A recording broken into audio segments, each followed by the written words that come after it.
Hello students and welcome to another session of my online biology classes called biology simplified. मैं हूं doctor Shyamala Shah और मेरे details आपको दिख रहे हैं स्क्रीन पर। स्टूडेंट्स, आज हम लोग नेक्स्ट टॉपिक जो है, हमने लास्ट टाइम एनाटॉमी कंप्लीट किया है, तो we move on to the next topic, morphology of flowering plants. Okay, standard 11 के स्टेट टेक्स्ट बुक का ये और एक बहुत ही इंपॉर्टेंट टॉपिक है। ये इसका फर्स्ट पार्ट है। ऑलराइट, जो स्टूडेंट्स ने अभी अभी ज्वाइन किया है, आपको सारे प्रीवियस चैप्टर्स जो हैं मेरे चैनल पर मिल जाएगा। ओके अगर आपको कंटेंट अच्छा लगता है तो प्लीज़ डोंट फॉरगेट कि आपको लाइक शेयर एंड सब्सक्राइब करना है।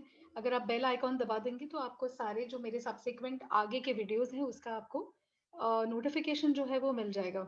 ऑनलाइन क्लासेस शुरू हो गए हैं, 9 से लेके 12th स्टैंडर्ड तक सारे बोर्ड्स के लिए बायोलॉजी के क्लासेस मैं लेती हूँ। ग्रुप ट्यूशंस एंड इंडिविजुअल भी है। ओके, डाउट सॉल्विंग सेशंस हैं अलग से, चैप्टर वाइज भी आप अगर ऑप्शन लेना चाहे तो ले सकते हैं। जो स्टूडेंट्स नीट के लिए प्रिपेयर कर रहे हैं, चाहे आपका फर्स्ट टाइम हो या आप रिपीट स्टूडेंट हैं, गारंटीड इंप्रूवमेंट इन रिजल्ट्स है। Alright, so don't forget to contact me, मेरी डिटेल्स आपको ऑलरेडी दिए हैं। Students, let's begin. ये 9 टॉपिक है, मॉर्फोलॉजी ऑफ फ्लावरिंग प्लांट्स।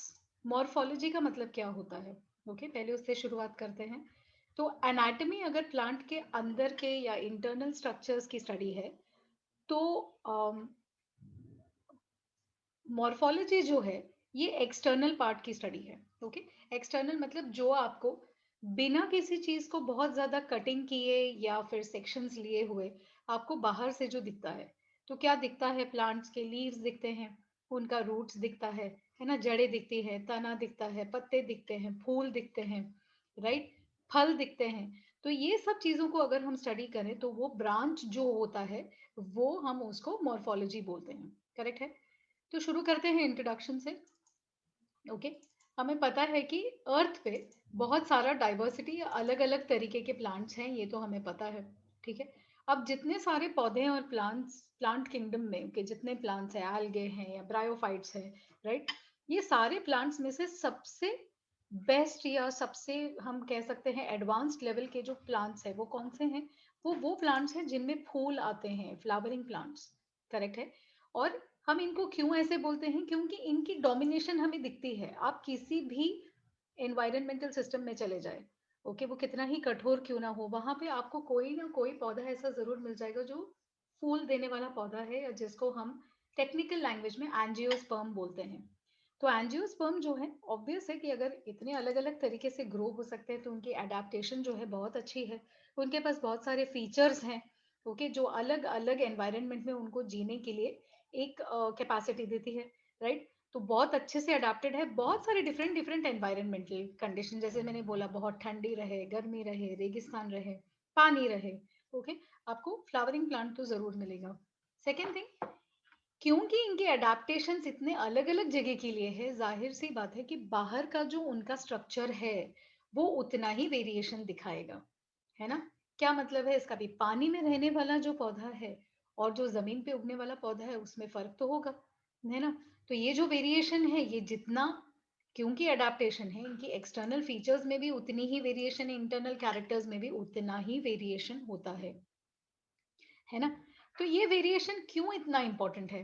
क्योंकि ये उस पौधे को उस पर्टिकुलर एनवायरनमेंट में, जैसे अगर वो पानी में रह रहा है तो उस पानी के अंदर उसको किस तरीके के फंक्शंस करने हैं, उसका ग्रोथ हो गया, रिप्रोडक्शन हो गया, है ना, उसका फोटोसिंथेसिस हो गया। तो ये सारे जो प्रोसेसेस है उससे उस एनवायरनमेंट में कैसे कैरी आउट करना है, उसके लिए उसका डिजाइनिंग जो है वो परफेक्टली उस पर्टिकुलर चीज को मैच करता है। राइट, अभी स्टूडेंट्स हम ऑलरेडी क्लासिफिकेशन स्टडी कर चुके हैं। मैं याद दिला दूं, जो स्टूडेंट्स एकदम नए ज्वाइन हुए हैं, मेरे प्रीवियस वीडियोस आपको सारे चैप्टर्स के मिल जाएंगे, तो उनको देखना मत भूलिए। ओके, एंजियोस्पर्म्स जो हैं, है ना, ये फ्लावरिंग प्लांट है। और वो फ्लावरिंग प्लांट जो है कौन से कैटेगरी में आता है? वो आता है फेनेरोगैमे में, है ना। जो स्टूडेंट्स पहले से देखे हैं उनको पता है, हमने ये स्टडी किया है डिटेल में। प्लांट किंगडम जरा फटाफट गो थ्रू कीजिए। अगर आपको याद नहीं आया है, मतलब आपने पढ़ाई नहीं की है, तो आपको फास्ट पढ़ाई करनी है। राइट, एंजियोस्पर्म की क्लासिफिकेशन, है ना, उनके जो अलग अलग गट में हम उनको डालते हैं, उस क्लासिफिकेशन को हम किस बेसिस पे कर सकते हैं, कैसे कर सकते हैं? Correct, on the basis of habitat. Habitat जो है ये काफी डिफिकल्ट कॉन्सेप्ट है एक्चुअली, लेकिन उसको सिंपल में अगर मुझे बताना है तो कहाँ रहते हैं, कौन से पर्टिकुलर कंडीशन में ये प्लांट्स रहते हैं, उसको हमने नाम दे दिया है हैबिtat। करेक्ट। तो अगर मुझे एंजियोस्पर्म को अलग अलग गठों में डिवाइड करना है और इस बेसिस पे करना है कि भाई वो कहाँ रहते हैं, तो मेरे पास का कैटेगराइजेशन कुछ ऐसा हो जाता है। ये क्या कैटेगराइजेशन है ये देखते हैं। पहला हो जाता है हाइड्रोफाइट्स। हाइड्रोफाइट क्या है? ये एक्वेटिक हैबिtat में या पानी में ग्रो होने वाले झाड़ हैं, है ना। एक्वेटिक मतलब पानी में। तो हाइड्रोफाइट्स वो झाड़ हैं जो कंप्लीटली पानी में ग्रो होने के लिए बने हैं, उनकी अडेप्टेशन पूरी वैसी ही है। एग्जाम्पल क्या है बच्चों? हाइड्रिला, है ना। स्पेलिंग पे ध्यान दीजिए। फिर हाइड्रोफाइट के बाद आ जाते हैं जेरोफाइट्स। क्या आते हैं? जेरोफाइट। जेरोफाइट मतलब क्या? जो रेगिस्तान में या बहुत ही कठोर एनवायरनमेंट में रहते हैं जहां पानी बहुत ज्यादा ना हो। तो डेजर्ट मतलब रेगिस्तान। ओके, ऐसे जगह जहां स्कैंटी मतलब बहुत कम या तो फिर बिल्कुल पानी रेनफॉल बारिश हो ही नहीं रही है, ऐसे जगह पे जो प्लांट्स ग्रो होते हैं उनको हमने नाम दे दिया है जेरोफाइट्स। और जेरोफाइट का एग्जाम्पल क्या है स्टूडेंट्स? ओपांशिया। क्या है? ओपांशिया। ठीक है। फिर आ जाते हैं और एक कैटेगरी। अब ये देखिए, इसका नाम जरा ध्यान से, सैमोफाइट्स। क्या है? सैमोफाइट्स, लेकिन इसका नाम शुरू होता है पी से। बी वेरी केयरफुल, है ना। लिखते समय गलती हमें नहीं करना है। जब बोलते हैं तो पी साइलेंट, लिखते समय आपको पी लिखना है। पी ऐसे double M O P H Y T E S. तो ये ऐसे प्लांट्स हैं जो रेती वाले सॉइल में ग्रो होते हैं। ओके। तो जिस मिट्टी में रेत की मात्रा ज्यादा है, आपको जेरोफाइट के साथ कंफ्यूज नहीं करना है। जेरोफाइट मतलब वो प्योर रेगिस्तान हो गया। हाँ, जैसे राजस्थान वगैरह साइड में हमें रेगिस्तान मिलती है ना, बिल्कुल उधर मिट्टी एक्चुअली होती ही नहीं, ओनली रेत होती है। तो वहां ग्रो होने वाले जो हैं वो जेरोफाइट। वो पांशिया जो है वो एक कैक्टस है ना, जिसमें कांटेदार बिल्कुल झाड़ होता है, तो वो जेरोफाइट। सैमोफाइट क्या? जमीन है, मिट्टी है, लेकिन मिट्टी में रेत की मात्रा ज्यादा है, तो उसको हम सैंडी सॉइल बोलते हैं। फॉर एग्जाम्पल एलाइमस। ठीक है।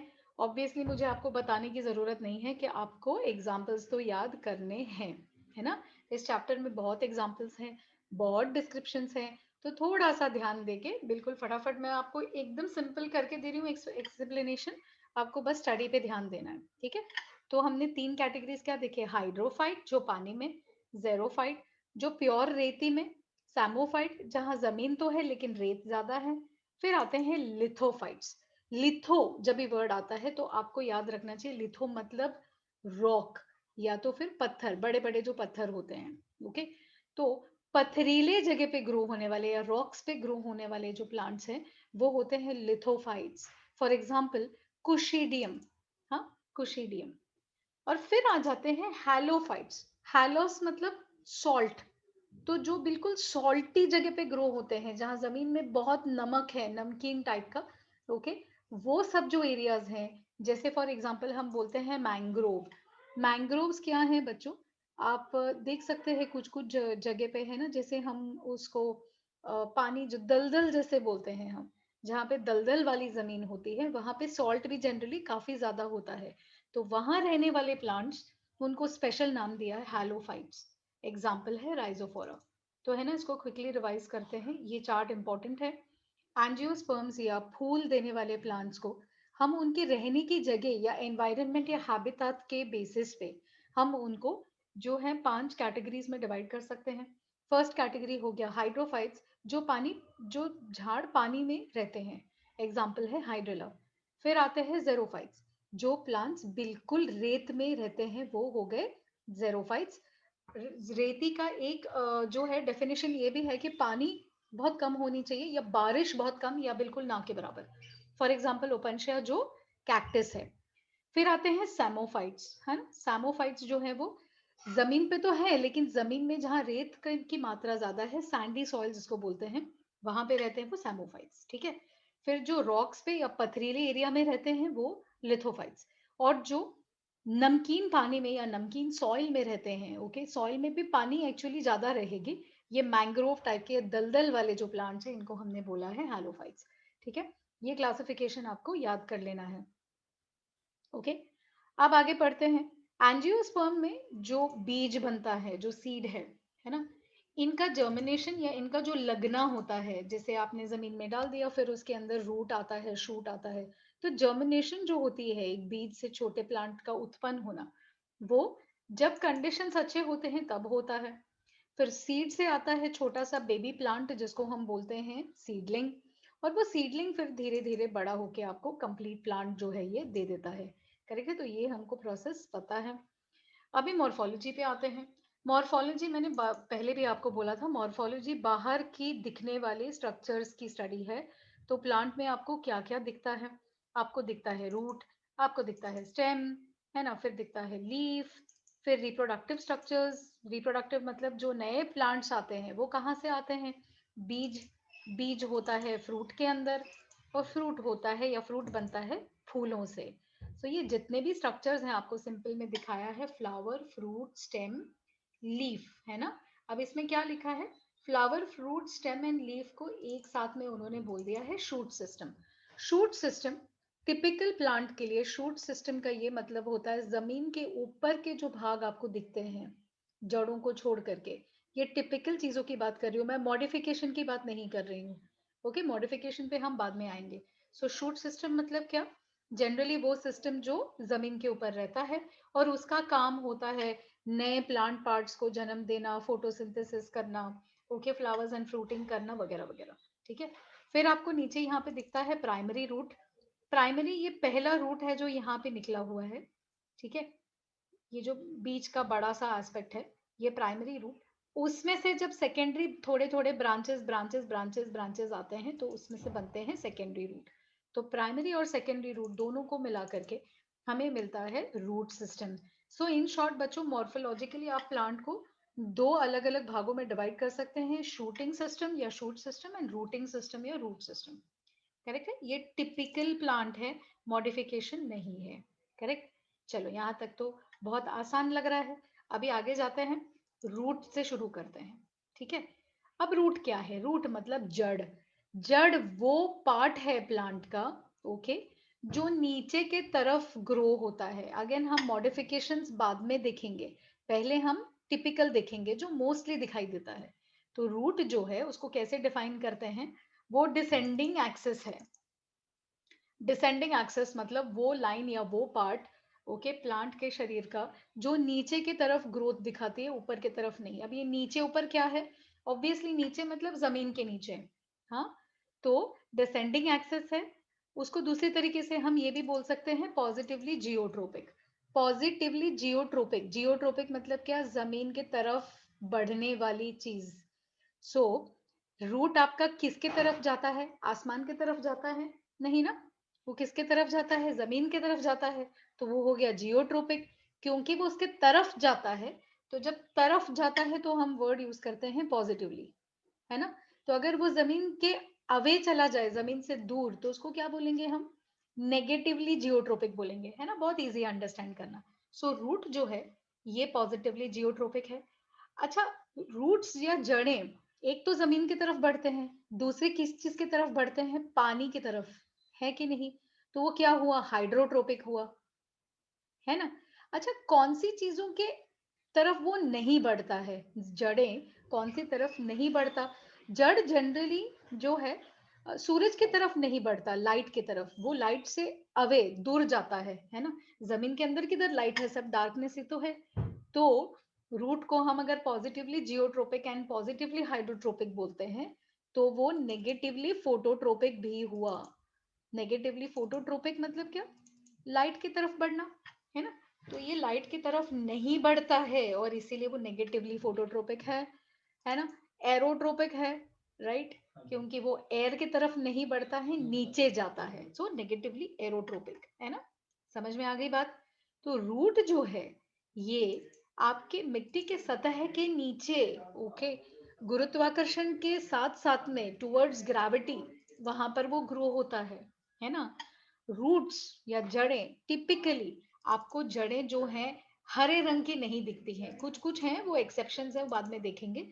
लेकिन जो टिपिकल प्लांट के रूट हैं ये नॉन ग्रीन होने चाहिए, है ना, ये हरे नहीं होते हैं।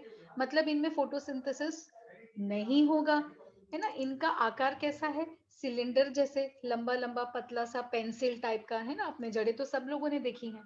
और इनमें नोड्स तो नहीं होते हैं और इसके वजह से इंटर नोड भी नहीं होते हैं। नोड मतलब क्या? नोड्स वो हिस्सा है जहां से जनरली नए पत्ते या फूल एक्सेट्रा निकलते हैं, है ना। तो वो तने के ऊपर का हिस्सा मैं आपको चलो यहाँ डायग्राम में फटाफट बता देती हूँ। ओके, थोड़ा सा इसको इंक्रीज कर देती हूँ। नोड है आपको समझना जरूरी है। जैसे ये तना है ना। अब यहाँ पे ये पॉइंट दिख रहा है आपको, ये पॉइंट जहां से ये नया पत्ता निकला है और एक छोटा सा लीफ फूल भी निकल रहा है, बर्ड। यहाँ पे भी देखिए, ये देखिए पत्ता निकल रहा है, यहाँ पे फूल भी निकल रहा है, पत्ता निकल रहा है। तो ये जो पॉइंट्स है ना प्लांट पे, जहाँ पे पत्ते और फूल वगैरह निकलते हैं, इनको हम क्या बोलते हैं? इनको हम बोलते हैं नोड, है ना। और नोड जनरली सिर्फ तने का पार्ट होता है, जड़ में नोड और इंटरनोड नहीं होता। इंटरनोड क्या है बच्चों? ये एक नोड है, ये एक नोड है ना। तो इन दोनों के बीच का ये जो लंबा हिस्सा है, ये इंटर नोड। वापस से, ओके, वापस से, ये पॉइंट जहां से लीफ निकल रहा है, फूल निकल रहा है, ये हो गए नोड। ये कितने नोड्स दिख रहे हैं मुझे इधर? 1, है ना, 2, 3, 4, 5, 6, ऊपर भी हैं 7, 8, 9, है ना। ये सारे नोड्स हैं। 10 जहाँ पे फ्लावर्स निकल रहे हैं, करेक्ट है। तो ये जो पॉइंट्स हैं ये नोड हो गए। और इस नोड और इस नोड के बीच में दो, ओके, कंसेक्यूटिव नोड्स के बीच का जो पॉइंट है, इसके और इसके बीच में, है ना, इसके और इसके बीच में, ये जो है, ये छोटे छोटे रीजन्स जो हैं, इनको हमने बोला है इंटरनोड, करेक्ट है। तो आपको याद क्या रखना है कि जड़ों में नोड और इंटरनोड नहीं होता है। ये कहाँ होता है? सिर्फ तने में। बहुत इंपॉर्टेंट है ये मॉर्फोलॉजी पॉइंट ऑफ व्यू से, ठीक है। इसको कहीं माइंड में बिठा के रखिए। यहाँ तक क्लियर है स्टूडेंट्स? ओके, तो रूट्स की ये जनरल डिस्क्रिप्शन हो गई। अब हम आगे चलते हैं टिपिकल रूट स्ट्रक्चर पे। एक टिपिकल रूट में ओके आपको कौन से रीजन्स दिखेंगे? देखिए, ये रीजन्स होते हैं या स्पेसिफिक जो है, अगर आप एक रूट को निकाल देंगे तो आपको ये कुछ हिस्से दिखेंगे। अब इसको चलो वापस से थोड़ा हम मैग्नीफाई कर देते हैं ताकि हमें क्लियरली दिखे, करेक्ट है। ओके, तो ये जो है, नीचे से शुरुआत करते हैं।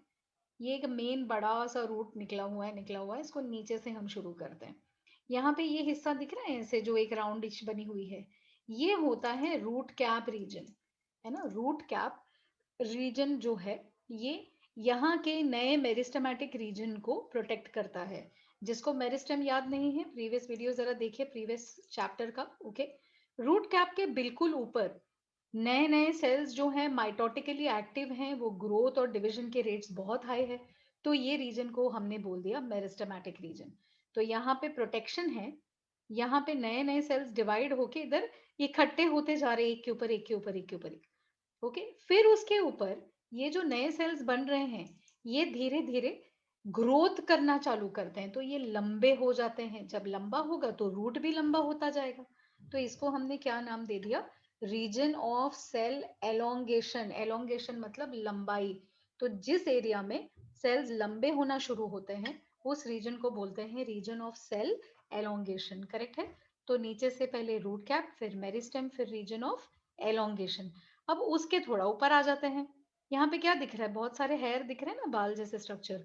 तो यहाँ पे जब सेल्स एलोंगेट होते हैं, फिर वो मैच्योर होना शुरू होते हैं थोड़ा थोड़ा, और वहां पे फिर वो रूट हेयर देते हैं। बच्चों एनाटॉमी याद कीजिए, रूट हेयर क्या था? एपिब्लेमा से निकलने वाला एक यूनिसेल्युलर, ओके, एक्सटेंशन। तो वो रूट हेयर्स आपको यहाँ दिख रहे हैं बाहर से, है ना। और ऊपर चले जाएंगे तो ये जो कट पार्ट है, ये अज्यूम करना है कि ये तो जमीन है, ये मिट्टी है, इसके ऊपर शूट है ऊपर, है ना। तो ये जो पार्ट है जो जमीन से बिल्कुल क्लोज है और काफी मोटा है, थिक है, ये हो गया रीजन ऑफ मैच्योरेशन, करेक्ट है। तो टिपिकली हम जब डायग्राम बनाते हैं स्टूडेंट्स, ऑब्वियसली हम यहाँ से शुरू करते हैं, हमारे स्ट्रोक्स वैसे जाते हैं। लेकिन मैं स्टूडेंट्स को हमेशा बताती हूँ कि जब आप लेबलिंग करो ना, तो नीचे से ऊपर जाइए, वो थोड़ा सा इजी रहता है, याद भी हो जाता है। तो रूट है, मेरिस्टेम, एलोंगेशन हो गया, फिर हेयर रीजन है, ओके, और फिर उसके बाद region of maturation, correct. So again काफी इजी है। अभी इसका थोड़ा सा डिस्क्रिप्शन भी देख लेते हैं, राइट। अब देखिए, जो रूट कैप थी, है ना, वो क्या है? अभी इसका डिस्क्रिप्शन देख लेते हैं। ये पैरेन्काइमेटस सेल्स हैं, मल्टी सेल्यूलर स्ट्रक्चर है। जो ग्रोइंग पार्ट है ना, जो टिप है, टिप मतलब एपेक्स, तो जहां पे ग्रोथ हो रही है उसके ऊपर ये एक कैप जैसे बन जाता है, सो दैट प्रोटेक्शन हो सके उन नए नए मेरिस्टेमेटिक सेल्स के, है ना। रूट कैप के जो पैरेन्काइमेटस सेल्स हैं ये क्या सिक्रीट करते हैं, म्यूसिलेज। स्पेलिंग पे ध्यान देना है। म्यूसिलेज एक स्टिकी चीज है, जैसे भिंडी के अंदर आपको मिलती है ना, स्टिकी स्टिकी, बिल्कुल चिपक चिपक, है ना। तो म्यूसिलेज वो सिक्रीट करता है, सो दैट क्या होता है, अभी देखिए, रूट या जड़, जब नया नया जड़ बनता है तो उसका काम क्या है, हमने बोला है उसको, है ना, जमीन के नीचे ग्रो होना है। तो जमीन जो है काफी ठोस होती है ना, कड़क होती है। आप इमेजिन करके चलिए, नया नया जड़ कितना सॉफ्ट है, तो वो कैसे अपनी जगह, अपना रास्ता कैसे बनाएगा। तो ये जो रूट कैप है ना, ये थोड़ा सा चिकट जो है, एक स्टिकी चीज सिक्रीट करता है। उससे क्या होता है, आजू बाजू की मिट्टी थोड़ी सी फिसल जाती है और रूट जो है अच्छे से सॉइल के अंदर या मिट्टी के अंदर वो पेनेट्रेट करके ग्रो कर सकती है, राइट। तो ये हो गया एक चीज।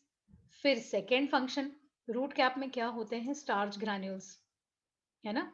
अब स्टार्च के ग्रैन्यूल्स जो हैं ये क्या काम करते हैं, ये हेल्प करते हैं गुरुत्वाकर्षण को पहचानने में। तो जैसे सॉइल के नीचे रूट ग्रो हो रहा है, तो जड़ को पता कैसे चलेगा, कोई तो सेंसर होना चाहिए ना।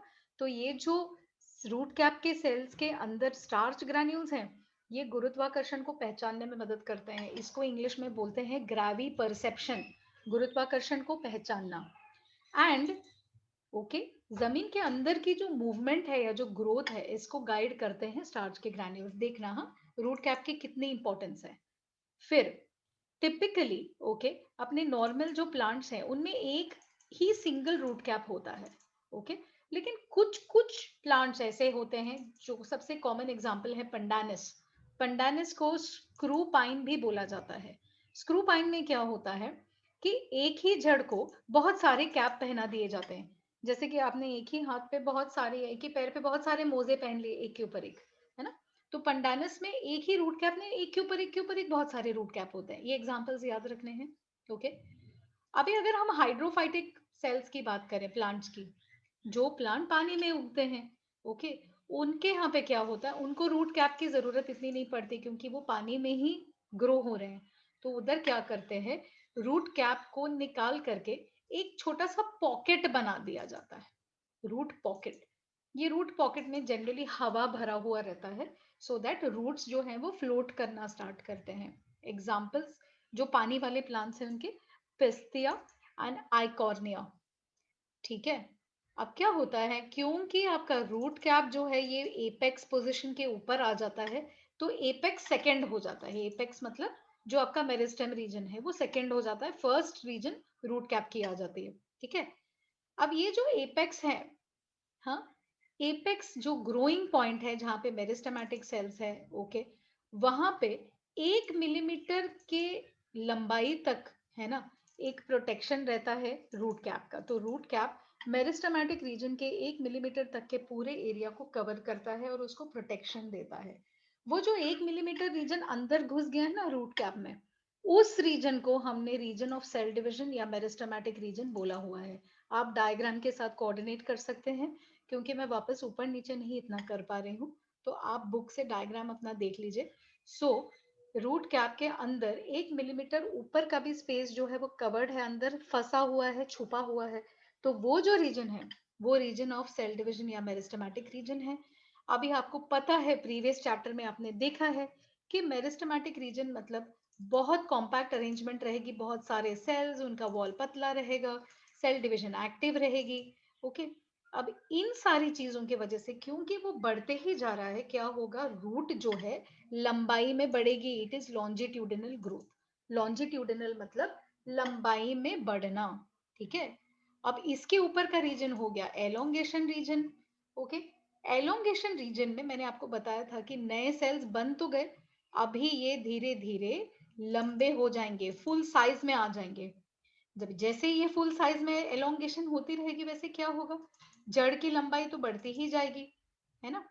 अब ये जो सेल्स हैं, करेक्ट है, ये सेल्स हमारे प्लांट को मदद करते हैं मिनरल्स को पिकअप करने में। तो आपकी मिट्टी में पानी के अंदर घुले हुए बहुत सारे इनऑर्गेनिक मिनरल्स हैं, है ना। कॉपर है, सोडियम है, आयरन है, मैग्नीशियम है, बोरॉन है, ये सारे हो गए minerals.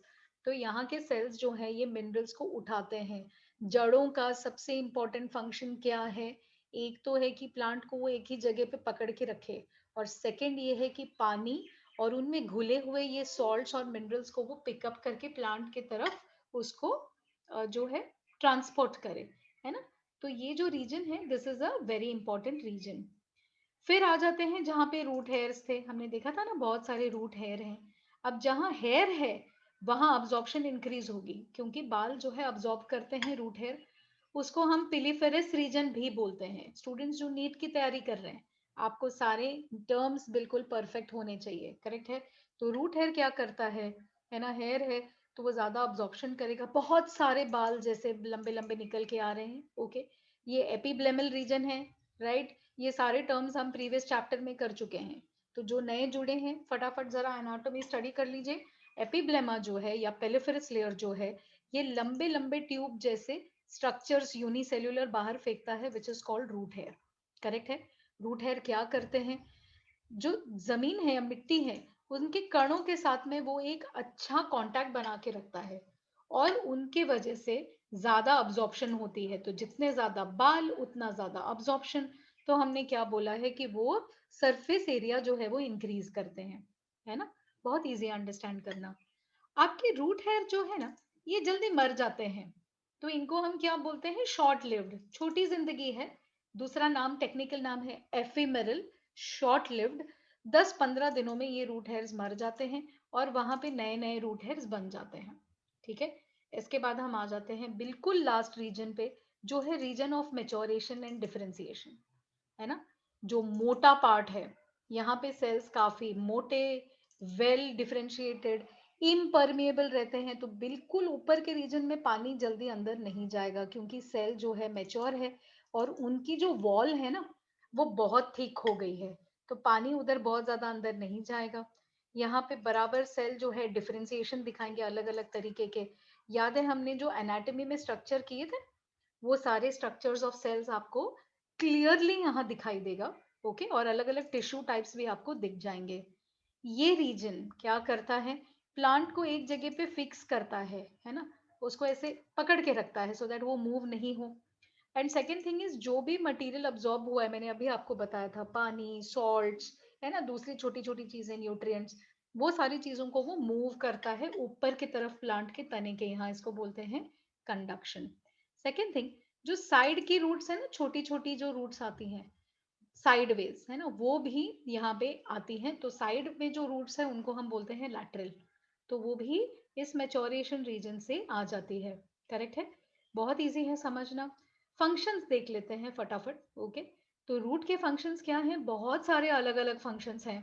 Primary function, secondary function. Primary function क्या होगा? प्राइमरी मतलब जो मेन इंपॉर्टेंट फंक्शन है, जो हर जगह पे रूट आपको दिखाएगा ही, ओके, वो होता है प्राइमरी फंक्शन। प्राइमरी फंक्शन मतलब फिक्सेशन या एंकरेज। एंकरेज या फिक्सेशन मतलब क्या? प्लांट को एक जगह पे जमीन पे बिल्कुल टाइट पकड़ के रखना, ताकि कितना भी पानी अगर बहे, बारिश हो या हवा चले, तो प्लांट ऐसे उड़ के नहीं चला जाए, है ना, वो इसको बिल्कुल टाइट पकड़ के रखेगा। फिर होता है अब्जॉर्प्शन, पानी को अंदर खींचना, मिनरल्स को अंदर खींचना, ये आपके जितने भी सॉल्ट्स हैं, है ना। और जितनी भी चीजों को अंदर खींच लिया है, अंदर खींचने को अब्जॉर्प्शन बोलते हैं। तो अंदर तो खींचता है, साथ साथ में वो ऊपर की तरफ, ओके, या जो स्टेम की तरफ है, उन चीजों को वो ऊपर कंडक्ट भी करता है, भेज देता है, ताकि ओके ऊपर का जो प्लांट पार्ट है, जैसे कि पत्ते हैं या फ्रूट्स हैं, उनको जो जो न्यूट्रिशन की जरूरत है वो नीचे से मिल सके, करेक्ट है। तो यहाँ तक हमने रूट का बेसिक्स खत्म किया है। ये वीडियो मैं यहाँ पे एंड करती हूँ students. Thank you very much for listening, okay. मैं अगेन आपको बता दूं कि वीडियो को लाइक, शेयर एंड सब्सक्राइब करना मत भूलिएगा। अपने फ्रेंड्स ग्रुप में शेयर कीजिएगा। बेल आइकॉन दबा दीजिए, तो सारे आगे आने वाली वीडियोस का नोटिफिकेशन आपको मिलता रहेगा। स्टूडेंट्स 9th से लेकर 12th स्टैंडर्ड तक बायो के किसी भी बोर्ड के लिए मैं क्लासेस कंडक्ट करती हूँ। ग्रुप ट्यूशंस हैं, इंडिविजुअल ट्यूशंस हैं, डाउट सॉल्विंग सेशंस है, और पर चैप्टर भी आप जो है स्टडी कर सकते हैं मेरे साथ। नीट के स्टूडेंट्स खास तौर पे ध्यान रखिए, यदि आप स्टार्टिंग स्टूडेंट हो, फर्स्ट अटेम्प्ट है या मल्टीपल अटेम्प्ट आपने दिए हैं, आपका स्कोर 100% इम्प्रूव होगा। तो अगर आप इंटरेस्टेड है तो मुझे कॉन्टैक्ट करना मत भूलिएगा। Thank you very much and keep studying.